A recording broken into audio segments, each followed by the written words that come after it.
प्रभु अरज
भगवान की, बोलिए बांके बिहारी लाल की, बोलिए खाटू नरेश की, बोलिए श्री वृंदावन बिहारी लाल की, बोलिए सरस्वती मैया की।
मुझे आज सभा में एक गीत सुनाना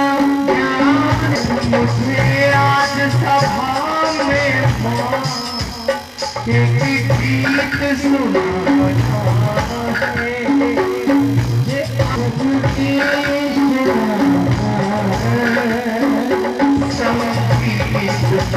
समंदर संगीत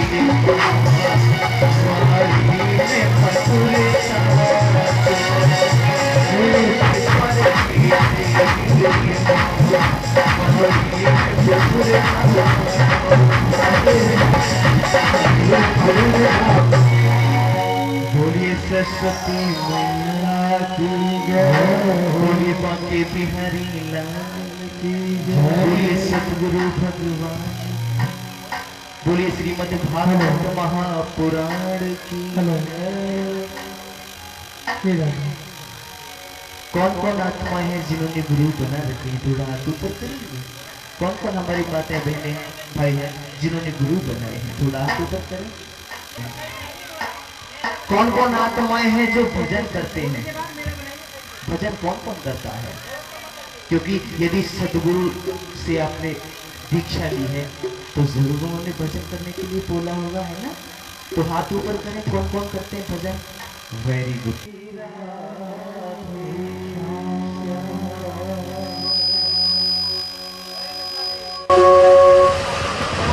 तो हरी हमारी माताएं बहनें और भाइयों की महात्मा इसके प्रथम श्लोक में भगवान कन्हैया की वंदना की गई है। वो बहुत ही दुर्लभ है। अफसोस इस बात का है मेरी माता भाइयों हरि भक्तों कि आज इस मानव जीवन को पाकर के हम ऐसे ही भोग विलासों में गवाए जा रहे हैं। ये तो उस परम पिता परमेश्वर की, उस ठाकुर की, उस श्री कृष्ण की, उस गोपाल की न जाने हम पर क्या कृपा हो गई जो ये मानव जीवन हमें प्रदान कर दिया। लेकिन आज हम इस मानव शरीर को, मानव जामा को ऐसे ही भोग विलास में गवाए जा रहे हैं। संतों ने बार बार समझाया कि ये जो मानव जीवन हमें मिला है बड़ा दुर्लभ है, क्योंकि इसी योनि में हम परमात्मा का अनुभव कर सकते हैं, उसकी साधना कर सकते हैं। वह कोई और ऐसी योनि नहीं है जिसमें हम उस परम पिता परमेश्वर की साधना करें। कोई है? यदि मानव जीवन में भी हमने मानव जीवन को पाकर के यदि हमने ठाकुर की साधना नहीं की, प्राणी मात्र से प्रेम नहीं किया, तो ये जो जीवन है व्यर्थ चला जाएगा। जैसा कि उद्देश्य के बारे में कल भी बताया कि संसार में आने का हमारा मकसद जो है वो केवल परमात्मा को पाना और असलियत को जानना है। अब हमें इस संसार में आने के मकसद के बारे में पता नहीं चलेगा, परमात्मा के मार्ग पर हमारा कदम नहीं चलेगा, क्योंकि 97% इस संसार में आने का उद्देश्य क्या है, मकसद क्या है। काश सभी आत्माओं के मन में ये भावना जागृत हो जाए कि इस संसार में हमारे आने का जो ये मन उस कृष्ण की प्राप्ति है, ठाकुर की प्राप्ति है तो हमारा जीवन धन्य है। इसके बाद संतों ने कहा कि मानव जीवन हमें मिला जो बड़ा ही दुर्लभ है। इसके बाद आता है मुमुक्षुत्व, मानव जीवन तो मिला है। मानव जीवन पाने के पश्चात यदि हमारे मन में ये भावना जागृत हो जाए कि हमारा उद्धार कैसे हो, ये बहुत दुर्लभ है। क्योंकि ये जो सत्य के साथ की जो बातें हैं, सत्संग की जो बातें हैं, व्यक्ति के दिमाग में जल्दी से घुसती नहीं है। और वैसे दुनियादारी की जो बातें हैं वहां आदमी बड़ा रुचि होकर के सेवन करता है। हाँ भैया आगे बोलो ना, आगे बोलो ना, हमने देखा है। तो मेरी माता बहन भाइयों, हरिभक्तों, यदि जीव के अंदर ये भावना जागृत हो जाए कि मेरा उद्धार कैसे हो, क्योंकि संसार में कोई सुखी है नहीं, और जब सुखी नहीं है तो हम सुखी कैसे हो, हमारे मन में ये भावना जागृत हो जाए कि हमारा उद्धार कैसे हो, जो बार बार इस संसार में हमें आना ना पड़े, ये बहुत ही दुर्लभ है। अब इसके पश्चात महापुरुषों ने कहा कि जो तीसरी जो चीज है वो बड़ी दुर्लभ है। मानव जीवन मिला, यदि आपके अंदर परमात्मा के अनुकंपा से, हरि कृपा से यदि ये भावना जागृत होगी कि हमारा उद्धार कैसे हो, हम अपना उद्धार करना चाहते हैं, तो तीसरी चीज बड़ी दुर्लभ है। कौन सी? महापुरुष संग। किसी पूर्ण महापुरुष का सानिध्य हमें कैसे प्राप्त हो, ये बड़ी दुर्लभ बात है। मानव जीवन में और मोक्षत्व की भावना भी हमारे जागृत हो गई,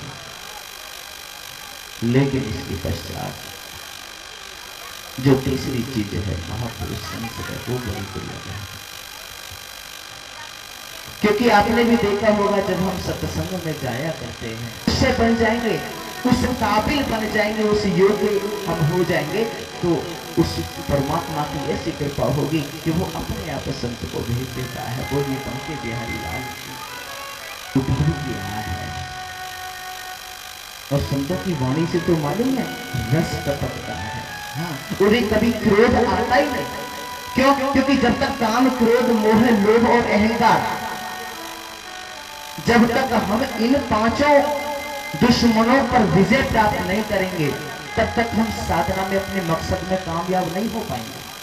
और ये बच्चे इधर उधर जो घूम रहे हैं और जो सामने थोड़ा वार्तालाप चल रही है उनसे, तो माता से, अपने भाइयों से, अपनी बहनों से यदि प्रेम नहीं करेंगे तो क्या वो परम पिता परमेश्वर हमें स्वीकार करेंगे?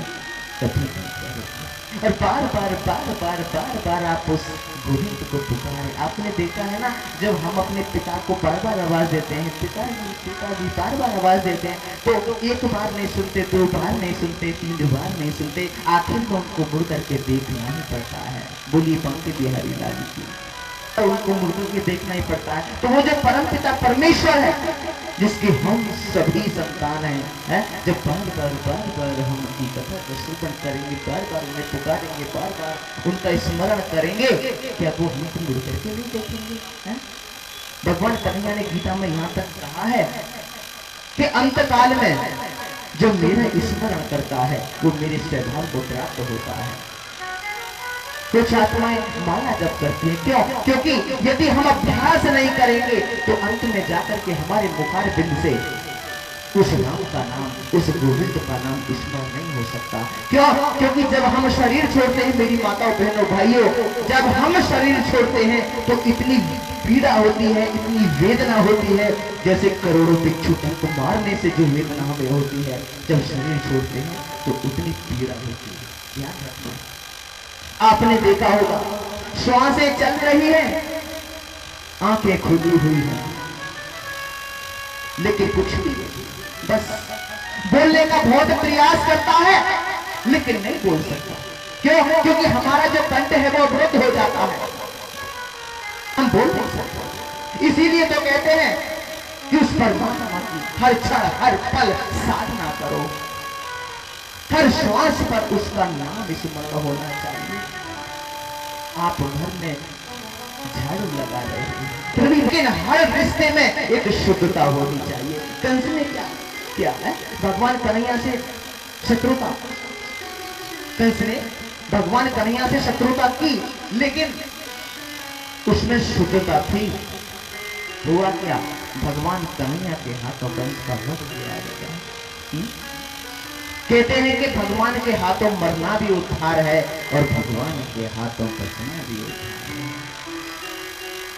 तो इसलिए कहने का भाव यही है मेरी माताओं बहनों भाइयों, कि ये जो तुम भचाते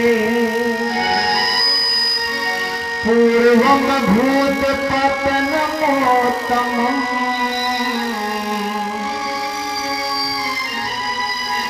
यत्र वरा स्वधर्मे सत सत कर्म तत्परः। बोले कि तुंगभद्रा नदी के किनारे एक बहुत सुंदर नगर था। उस नगर का नाम था उत्तम नगर। उसमें एक आत्मदेव नाम के पंडित जी निवास करते हैं। आत्मदेव के एक ब्राह्मण निवास करते हैं। बड़ा अच्छा स्वभाव, बस आत्मदेव जी का तो एक ही कार्य यजमानों के घर जाकर के पूजा पाठ करना। उनका स्वभाव अच्छा है, लेकिन आत्मदेव की जो तन की जो